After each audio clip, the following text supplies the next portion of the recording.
الأمين سبحان الله وبحمده سبحان الله العظيم سبوح قدوس ربنا ورب الملائكة والروح سبحان الملك العرش العظيم سبحان الملك القدوس۔ حمد و ثنا اللہ تبارک و تعالی جل شانہ کی، جو تمام مخلوقات کو پیدا کرنے والا ہے۔ درود و سلام حضور صلی اللہ تعالی علیہ وآلہ وسلم پر، آپ کی اہل بیت اطہار، آپ کے ازواج مطہرات اور آپ کے جان نثار صحابہ رضوان اللہ تعالی اجمعین پر درود و سلام۔ اللہم صلی علی محمد وعلی آل محمد وبارک وسلم۔ حمد و ثنا اللہ تعالیٰ کی، اور بعد از درود پاک حضور پر نور رحمت للعالمین خاتم النبیین صلی اللہ تعالی علیہ وآلہ وسلم۔ عرض گزار ہوں کہ درود پاک پڑھنا بہت فضیلت کا کام ہے۔ جو ایک بار درود پڑھتا ہے اللہ تعالیٰ اس کے 10 گناہوں کو معاف فرما دیتا ہے، 10 نیکیاں اس کے نامہ اعمال میں لکھ دی جاتی ہیں اور 10 درجات بلند کر دیے جاتے ہیں۔ ذوق شوق اور محبت کے ساتھ درود پاک پڑھیں۔ اللہم صلی علی محمد وعلی آل محمد وبارک وسلم۔ سبحان اللہ، الحمد للہ، اللہ اکبر۔ آج کی یہ پروقار تقریب اور یہ پروقار دن، عظمت و شان والا دن، آج کا یہ خوبصورت دن جمعۃ المبارک بہت ہی عظیم دن ہے، جس میں اللہ تبارک و تعالی اپنے بندوں کی دعائیں قبول کرتا ہے، اور یہ شعبان المعظم کا آخری جمعۃ المبارک، اس کے بعد رمضان کی آمد ہے۔ انشاءاللہ زندگی رہی تو اگلا جمعہ ہمارا رمضان المبارک کے اندر ہوگا۔ اور آج استقبال رمضان کے حوالے سے میں نے آپ کے سامنے آج کا بیان استقبال رمضان کے اوپر ہے کہ پورا اگلا مہینہ جو آنے والا ہے اس کے اوپر بھی کچھ گفتگو ہوگی، تاکہ ہم ابھی سے تیاری کر لیں۔ یہ جو 4-5 دن رہتے ہیں تو ایک مہینہ جو ہمیں اللہ تبارک و تعالی نے رمضان المبارک کا دیا ہے، بنیادی طور پر وہ پورے سال کی تربیت کے لیے ہے کہ ہم نے پوری زندگی کیسے گزارنی ہے۔ صرف ایک مہینہ نہیں، ایک ہفتہ نہیں، ایک سال نہیں، پوری زندگی کس طرح گزرنی ہے۔ اور پھر اس زندگی کے بعد ہماری قبر کے اندر جو جانا ہے، میں ایک حقائق بیان کروں گا، اس میں آپ دیکھیے گا کہ ہم زندگی کیسے گزار رہے ہیں۔ شاہانہ انداز کے اندر بڑے بڑے محلات، نرم نرم بچھونے، ٹھنڈے ٹھنڈے کمرے، گرم گرم کمرے، اور طرح طرح کی سہولتوں میں ہماری زندگی گزر رہی ہے۔ ہمارا بچھونا کیا ہے، ہم نے جانا کہاں پر ہے، یہ آج کے بیان کے اندر یہ چیز ہوگی انشاءاللہ تعالی۔ میری اور آپ کی زندگی کامیاب اس وقت ہوگی جب ہم آقا نبی کریم صلی اللہ تعالی وسلم کے احکامات کی پیروی کریں گے۔ اور آج کے خطاب کے اندر بھی یہی موضوع لیا گیا ہے، فصل فی التمسک بالسنت النبویہ صلی اللہ تعالی علیہ وآلہ وسلم، کہ حضور صلی اللہ تعالی وسلم کی سنت مطہرہ کو مضبوطی سے تھامے رکھنے میں ہی کامیابی ہے۔ حدیث مبارک آپ کے سامنے بیان کر رہا ہوں۔ ان ابی ہریرہ رضی اللہ تعالی عنہ ان رسول اللہ صلی اللہ تعالی وسلم قال من اتانی فقد اطاع اللہ ومن عصانی فقد عصى اللہ۔ میرے آقا نبی کریم صلی اللہ تعالی علیہ وآلہ وسلم نے فرمایا، جس نے میری اطاعت کی سو اس نے اللہ جل شانہ کی اطاعت کی، اور جس نے میری نافرمانی کی سو اس نے اللہ تعالیٰ کی نافرمانی کی۔ اب یہ بات واضح ہو چکی، اور یہ میرے آقا نبی کریم صلی اللہ تعالی وسلم کا ارشاد ہے کہ جو میں تمہیں حکم دیتا ہوں اس کی تعمیل کرو، اس پہ چلو، اور جس چیز سے میں تمہیں روکتا ہوں اس سے رک جاؤ، اور جس نے اطاعت کر لی، میری بات کو سمجھ لیا، سن لیا، تو وہ کامیاب ہو گیا، دنیا کے اندر بھی اور آخرت کے اندر بھی اللہ تبارک و تعالیٰ نے اسے کامیابی دے دی۔ حضرت حذیفہ رضی اللہ تعالیٰ روایت کرتے ہیں کہ حضور نبی اکرم صلی اللہ تعالی وسلم نے ہم سے بیان فرمایا، وحی الہی کی امانت آسمان سے لوگوں کے دلوں کی تہ میں نازل فرمائی گئی اور قرآن کریم نازل ہوا، سو انہوں نے قرآن کریم پڑھا اور سنت سیکھی۔ یعنی قرآن جو ہم پڑھتے ہیں، اس کی تلاوت کرتے ہیں، اگر ہم نے اسے اس محبت اور پیار سے پڑھا اور اس سے کچھ سیکھنے کی ہم نے کچھ جستجو جاری رکھی، قرآن پاک سے ہم نے کوئی استفادہ حاصل کرنے کی فکر پیدا کی، تو وہ سیکھ جائے گا، قرآن بھی سیکھ جائے گا اور سنت بھی سیکھ جائے گا۔ میرے آقا نبی کریم صلی اللہ تعالی وسلم کا ارشاد مبارک ہے، میری ساری امت جنت میں داخل ہوگی سوائے اس کے جس نے انکار کیا۔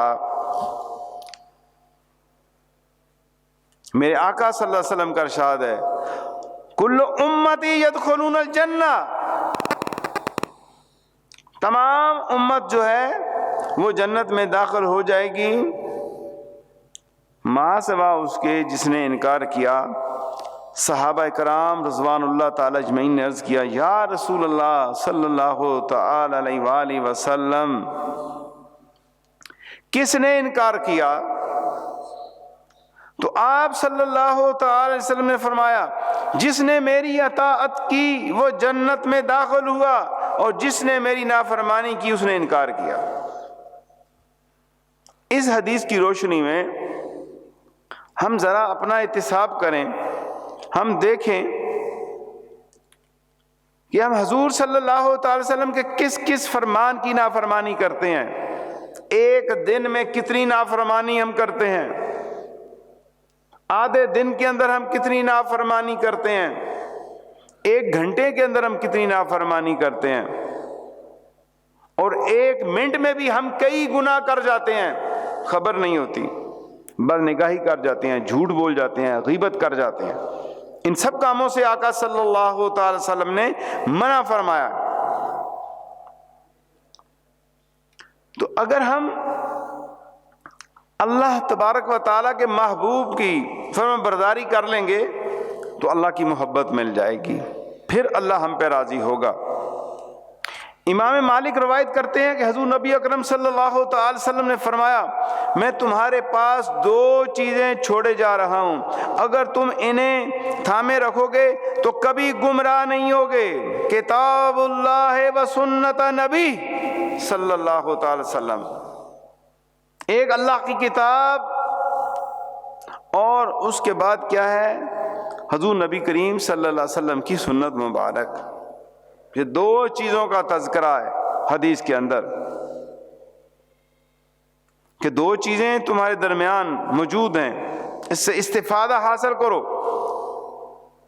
اپنی معیشت ان دو چیزوں میں تلاش کرو، اپنی زندگی ان دو چیزوں میں تلاش کرو، اپنی ترقی ان دو چیزوں میں تلاش کرو، اپنی کامیابی ان دو چیزوں کے اندر تلاش کرو، اپنی فراخی ان دو چیزوں کے اندر تلاش کرو، اپنی پریشانی سے ازالہ ان دو چیزوں میں تلاش کرو، خوشیاں بڑھانے کے لیے ان دو چیزوں کے نزدیک آ جاؤ، تو پھر تمہیں یہ تمام احکامات بتائیں گے۔ کون سی چیزیں؟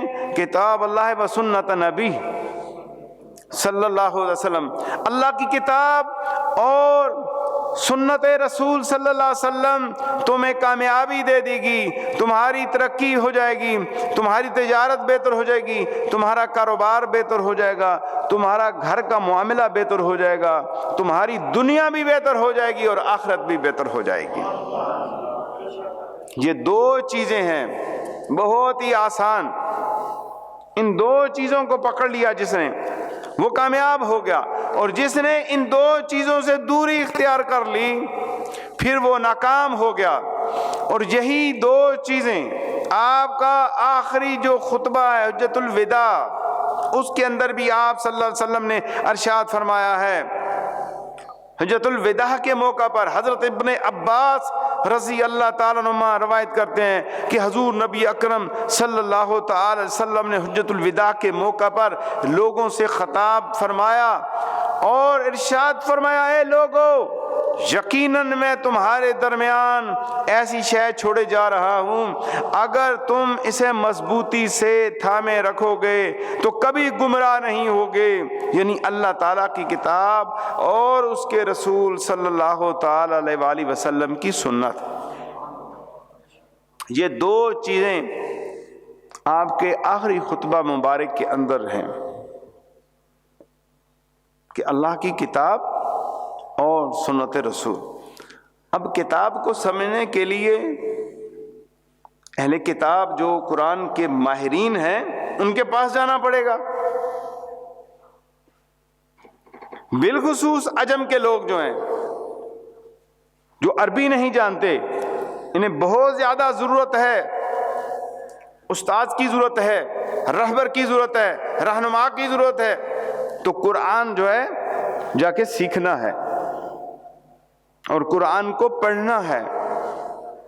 اگر آپ نے قرآن پاک سیکھ لیا، آپ کو اس کے احکامات کی خبر ہو گئی، اور پھر سنت مبارک بھی، پہلے لوگ نیک بندوں کے ساتھ سفر کیا کرتے تھے تاکہ ہم ان سے سنت مبارک کو سیکھیں۔ بہت سی ایسی چیزیں ہیں جو بندہ گھر میں نہیں سیکھ سکتا، سفر کے احکامات ہیں، تجارت کے احکامات ہیں، سفر کے معاملات ہیں، اور بہت سی چیزیں انسان سفر میں سیکھتا ہے۔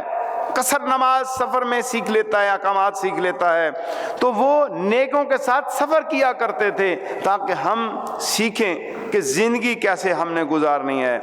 تو معلوم ہوا کہ قرآن کی سمجھ اور سنت کی سمجھ کے لیے بھی نیکوں کا پلڑا جو ہے اس کی طرف جانا پڑے گا، اس دامن کو پکڑنا پڑے گا جو قرآن اور سنت کے ساتھ منسلک ہیں۔ جن کے پاس قرآن اور سنت کی تعلیم ہے وہ عین زندگی قرآن و سنت کے مطابق گزارتے ہیں، پھر ان سے یہ احکامات سیکھنے پڑیں گے۔ خود انسان قرآن پڑھ تو سکتا ہے اگر پڑھ لیا، لیکن عربی عجم کے لوگ جو ہیں اس عربی کو سمجھتے نہیں ہیں، تو ان کے لیے ضروری ہے، میں وصیت کرتا ہوں کہ آپ اپنے قرب و جوار میں قرآن جاننے والوں سے، سنت پہ عمل کرنے والوں کی صحبت اختیار کیجئے، آپ کو قرآن کی سمجھ آ جائے گی۔ تو پھر جو ہے دو چیزیں ہمارے لیے ایک خاص ہمیں اس پہ عمل کرنے کی تلقین فرما دی گئی ہے، ایک قرآن اور ایک سنت۔ اب سنت کیا ہے؟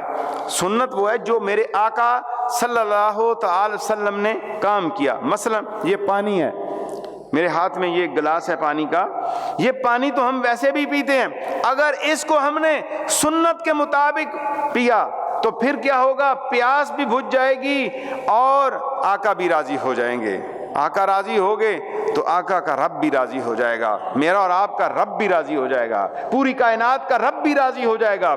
یہ گلاس دن میں کئی بار پانی پیتے ہیں، گلاس ہے، مشروب ہے، کوئی بھی چیز ہے، تو اس کو آپ پئیں، دائیں ہاتھ کے اندر پکڑ لیں، بسم اللہ الرحمن الرحیم پڑھیں، 3 سانسوں میں پئیں، آخر میں الحمدللہ کہیں، 100 شہید کا ثواب ہے۔ ایک گلاس پانی پی لیا، 100 شہید کا ثواب ہے۔ اسی طرح اور سنتیں بھی ہیں، ابھی اس سنت کا میں آپ کو عملی نمونہ دکھاتا ہوں۔ بسم اللہ الرحمن الرحیم۔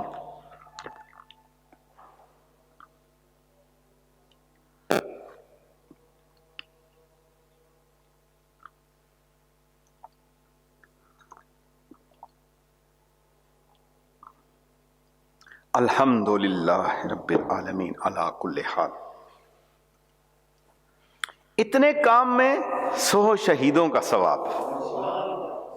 کتنا آسان ہے اسلام، کتنا آسان ہے ہمارا دین۔ یہ وہ دین جو اللہ نے ہمیں دیا، کتنا پیارا ہے ہمارا دین، کتنا عظمت والا ہے ہمارا دین، کتنی شان والا ہے ہمارا دین، جس کے صدقے میں اللہ ہمیں ایک سنت پہ چلنے پر، ایک سنت اپنانے پر 100 شہید کا ثواب دے رہا ہے۔ میرے دوستو، یہ زندگی بڑی مختصر اور تھوڑی سی رہ گئی ہے، بہت گزر گئی ہے، تھوڑی رہ گئی ہے۔ اس زندگی میں ہم اپنے سارے کام حضور صلی اللہ تعالی علیہ وآلہ وسلم کے احکامات کے مطابق کر لیں۔ یہ بات میں نے خود نہیں کی، یہ بات احادیث مبارک کے اندر موجود ہے، کتب احادیث میں موجود ہے۔ حضرت ابو ہریرہ رضی اللہ تعالیٰ عنہ فرماتے ہیں کہ حضور نبی اکرم صلی اللہ تعالی علیہ وآلہ وسلم نے ارشاد فرمایا، میری سنت کو اس وقت مضبوطی سے تھامے رکھنے والے کے لیے جب کہ میری امت فساد میں مبتلا ہو چکی ہوگی، 100 شہید کے برابر ثواب اس کو ملے گا جب وہ میری سنت کو تھام لے گا۔ جبکہ فتنے کا زمانہ ہوگا۔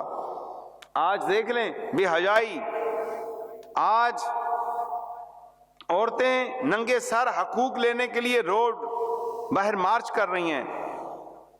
آج بے حیائی اور فتنے کا زمانہ، بے پردگی کا زمانہ، شراب عام ہے، رشوت عام ہے، سود عام ہے، گناہ کو گناہ نہیں سمجھا جا رہا، بے پردگی کر کے بھی کوئی شرم نہیں ہے، کہتے ہیں کہ ہم تو ماڈرن ہیں، ہم تو ترقی یافتہ ہیں، گناہ کر کے بھی اللہ سے ڈرتے نہیں۔ ایک زمانہ تھا کہ اگر بھولے سے گناہ ہو جاتا تھا تو رو رو کے رب کو مناتے تھے۔ میرے شیخ طریقت فرما رہے تھے، کسی بزرگ کا نام لیا کہ غلطی سے انہوں نے دایاں پاؤں کے بجائے بایاں پاؤں جوتی میں پہن لیا، پھر اس کے اوپر کئی مہینے روتے رہے۔ کسی نے پوچھا اتنا وقت روتے رہے؟ کہتے ہیں ایک سنت کی خلاف ورزی ہو گئی ہے۔ آج ہمیں تو پتہ ہی نہیں۔ دیکھو، اگر نبی پاک صلی اللہ علیہ وسلم سے محبت کرتے ہو، عشق کرتے ہو، آقا سے محبت کرتے ہو، تو پھر حضور صلی اللہ علیہ وسلم کا طریقہ اپناؤ۔ پھر محبوب جو ہوتا ہے، عاشق جو ہوتا ہے، اپنے محبوب کی اداؤں کو پسند کرتا ہے۔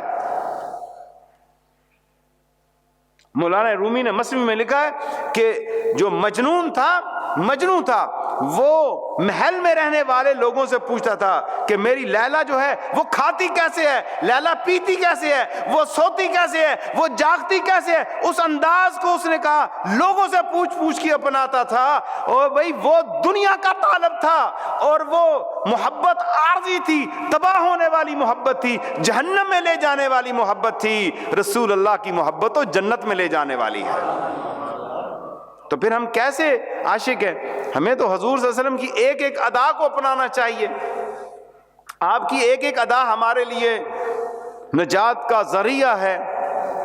آقا نبی کریم صلی اللہ علیہ وسلم کی سنت جو ہے، ایک ایک سنت اتنی اعلیٰ، اگر اس پہ ہم عمل کرنے والے بن جائیں تو دنیا کے اندر بھی کامیابی اور آخرت کے اندر بھی کامیابی ملے گی۔ میرے دوستو، رمضان المبارک بالکل قریب ہے۔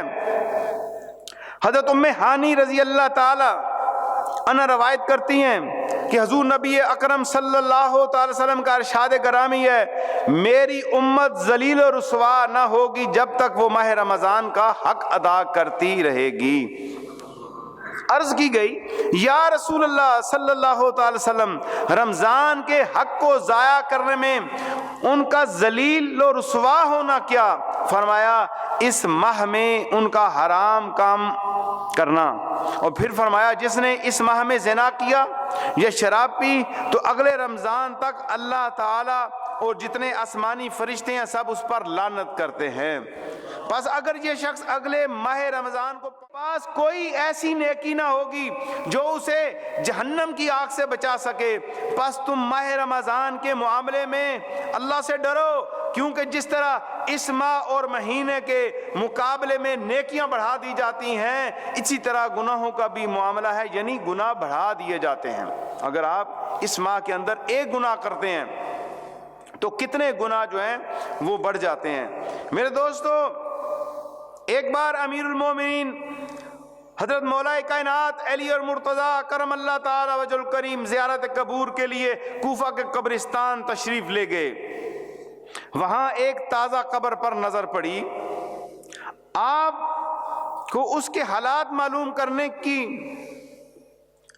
آپ کے دل کے اندر ہوا کہ میں اس قبر کے بارے میں جانوں، تو آپ اللہ تعالیٰ کی بارگاہ میں عرض گزار ہوئے کہ یا اللہ اس میت کے جو حالات ہیں مجھ پہ منکشف یعنی ظاہر فرما دے۔ تو اللہ تبارک و تعالیٰ کی بارگاہ میں آپ کی التجا سنی گئی، اور دیکھتے ہی دیکھتے آپ کے اور اس مردے کے درمیان جتنے پردے تھے ختم ہو گئے۔ یہ اللہ والوں کے درمیان یہ پردے ختم ہو جاتے ہیں اللہ کی عطا سے۔ اور پھر ولیوں کے سلطان، ولیوں کے ولی، عابدوں کے عابد، ذاکروں کے ذاکر، شاکروں کے شاکر، امیر المومنین کا کیا کمال ہے، کیا درجہ ہے، کیا شان ہے۔ آپ کو وہ پردے آپ کے ختم ہو گئے، تو آپ اس قبر کا بھیانک منظر آپ کے سامنے تھا، اس طرح جیسے میں اور آپ آمنے سامنے دیکھ رہے ہیں۔ تو مردہ آگ کی لپیٹ میں ہے، آگ اس کے ارد گرد ہے، مردہ آگ میں جل رہا ہے،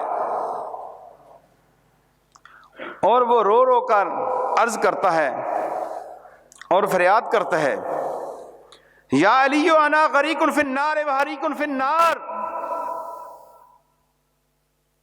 یا علی میں آگ میں ڈوبا ہوا ہوں، آگ میں جل رہا ہوں۔ قبر کے دہشت ناک منظر اور مردے کی دردناک پکار نے حیدر قرار کو بے قرار کر دیا، اور آپ نے اپنی آنکھوں سے آنسو بہاتے ہوئے اپنے پاک پروردگار کے دربار میں ہاتھ اٹھا دیے اور نہایت ہی عاجزی کے ساتھ اس میت کی بخشش کی درخواست پیش کی۔ تو غیب سے آواز آتی ہے، اے علی آپ اس کی بخشش کی دعا نہ کیجئے، نہ ہی سفارش کیجئے، کیونکہ روزے کے باوجود یہ شخص رمضان المبارک میں بے حرمتی کرتا، رمضان میں بھی گناہ سے باز نہ آتا۔ دن کو روزے تو رکھ لیتا مگر راتوں کو گناہ میں مبتلا رہتا۔ تو مولا کائنات علی اور مرتضیٰ شیر خدا یہ سن کر اور بھی رنجیدہ ہو گئے اور سجدے میں گر پڑے اور عرض کی، یا اللہ میری لاج تیرے ہاتھ میں ہے، اس بندے نے بڑی امید کے ساتھ مجھے پکارا ہے، اے میرے مالک تو مجھے اس کے آگے رسوا نہ کر، اس کی بے بسی پر رحم فرما، اس بیچارے کی بخشش فرما دے۔ حضرت علی المرتضیٰ مناجات کر رہے تھے، اللہ تعالیٰ کی رحمت کا دریا جوش میں آ گیا اور ندا آئی، اے علی ہم نے تمہاری شکستہ دلی کے سبب اسے بخش دیا ہے، چنانچہ اس مردے پر سے عذاب اٹھا لیا گیا۔ اب یہاں پر جس چیز کی طرف میں لے کے جانا چاہتا ہوں، یہ تو وہ زمانہ تھا، ظاہر میں جناب علی المرتضیٰ قبرستان میں پہنچے اور اس کی بات جو ہے ہوئی، اور ہم تک یہ بھی بات پہنچ گئی کہ روزہ رکھ لینا، صرف روزہ رکھ لینا کافی نہیں ہے، روزے کے دیگر معاملات کو اس پہ عمل کرنا، یعنی روزہ رکھ کر گناہوں سے بچنا۔ اب وہ روزہ رکھتا تھا، لیکن اب یہاں پہ کیا ہوتا ہے، انسان روزہ رکھتا ہے اور وہ کہتا ہے روزہ گزارنے کے لیے تاش کھیل رہو، روزہ گزارنے کے لیے لوڈو کھیل رہو، روزہ گزارنے کے لیے ڈرامہ فلم دیکھ لو، روزہ گزارنے کے لیے کرکٹ میچ دیکھ لو، روزہ گزارنے کے لیے کوئی بھی بےہودہ کام کر لو، روزہ گزارنا ہے، نہ روزہ گزارنا، روزہ ایسے گزارو جس طرح مصطفیٰ کریم صلی اللہ علیہ وسلم نے کہا ہے کہ روزے کی حالت ہو اور آپ یا تو اللہ کی بارگاہ میں کھڑے ہوں، روزے کی حالت ہو آپ نماز میں ہو، روزے کی حالت ہو آپ قرآن میں ہو، روزے کی حالت ہو آپ ذکر الہی میں ہو، روزے کی حالت ہو اور آپ غریبوں میں مال تقسیم کر رہے ہو، روزے کی حالت میں ہو آپ بیماروں کی تیمارداری کر رہے ہو، روزے کی حالت میں ہو آپ جنازہ پڑھ رہے ہو، اور آپ روزے کی حالت میں گرمی کے اندر بھی آپ اللہ کے بندوں کی مدد گیری کر رہے ہو، پھر وہ روزہ دیکھنا تمہیں کس طرح روشن و منور کر دے گا۔ یہ نہیں ہے کہ روزہ رکھ کے انسان باقی گناہ کرتا رہے۔ آپ نے یہ حقائق سنی کہ وہ آگ میں لپٹا ہوا ہے وہ شخص، وہ کہتا ہے میں روزہ رکھتا تھا لیکن روزہ جو ہے اسے بچا نہ سکا کیونکہ وہ بےہودہ کاموں کے اندر مشغول رہا۔ آج اسی طرح ہوتا ہے کہ ہم نے دن کو روزہ رکھنا، پوری رات جو ہے روڈ بند ہوتے ہیں، اس کے اوپر بھی کرکٹ کھیلی جا رہی ہوتی ہے، ہلا گلا ہوتی ہے، تراویح نہیں پڑھی جاتی، قرآن کی تلاوت نہیں کی جاتی، جھوٹ اور غیبت کا بازار گرم ہے، مہنگائی عروج کے اوپر چلی جاتی ہے، ذخیرہ اندوزی کر دی جاتی ہے۔ یہ روزہ نہیں ہے کہ آپ سامان کو بند کر دیں، ذخیرہ اندوزی کر دیں، غریبوں تک سامان نہ پہنچائیں، مہنگائی اتنی کر دیں کہ عام بندہ کوئی چیز خرید نہ سکے۔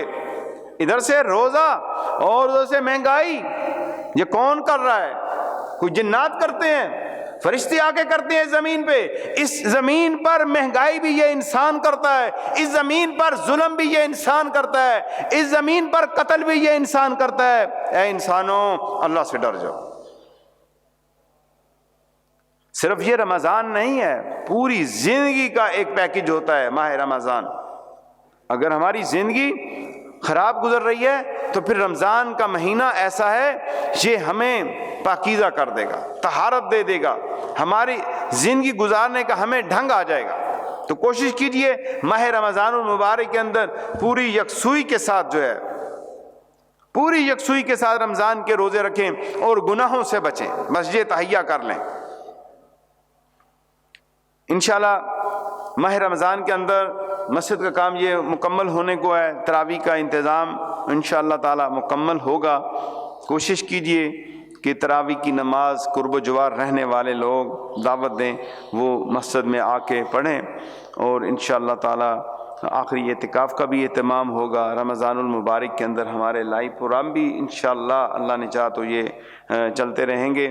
میرے دوستو، کورونا بہت عروج پہ ہے اس وقت۔ جو معلومات ہمیں ڈاکٹر سے مل رہی ہیں، میڈیکل سے مل رہی ہیں، اسے مذاق نہ سمجھیے۔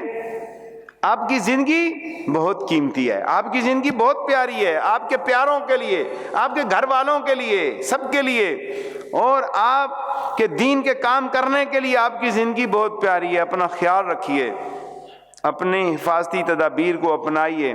ایک ماسک 10 روپے کا یہ ملتا ہے، کوئی مشکل نہیں ہے۔ اگر آپ ماسک لگا لیتے ہیں تو اس سے آپ کو کوئی پرابلم نہیں ہوگی۔ میں بھی ماسک لگا کے باہر نکلتا ہوں، ماسک میں کوئی مسئلہ نہیں ہے، کوئی شرم نہیں ہے۔ مجھے ڈاکٹرز بتا رہے ہیں، بلکہ میرا ایک ڈاکٹر لاہور میں علاج کرتا تھا، اسے کرونا ہو گیا۔ میرے ایک بھائی کا ڈاکٹر علاج کر رہا تھا، اسے کرونا ہو گیا۔